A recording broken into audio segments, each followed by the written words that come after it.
পুরাচ্ছে, মানে দেখা যাচ্ছে তারপরে এই দিকেও এইখানে আমি শুনতেছি না, কিন্তু এইখানে একটা এইখানে বেশি জোরে মারছে, তারপরে এই চোখে ব্যথা করতেছে।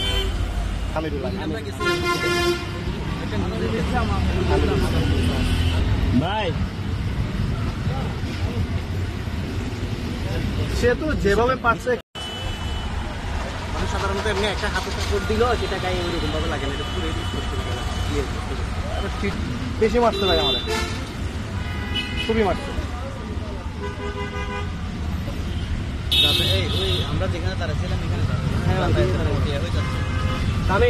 আমি হচ্ছে সংবাদ সংগ্রহে আসছিলাম, পাশাপাশি গতকালকে আমার মানিব্যাগটা হারানো গেছিল, তো ওইটা আসলে জিডি করার জন্যই মূলত আসা, পাশাপাশি গতকালকে যে ঘটনাটা ঘটছে সেই ঘটনাটা কি আপডেট সেটা জানার জন্য।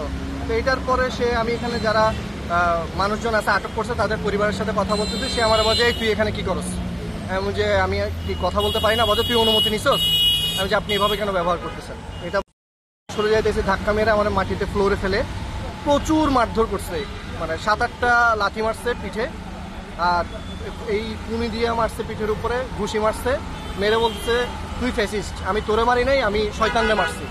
আমি যে আপনি কি এভাবে আমাকে মারতে পারেন বলে।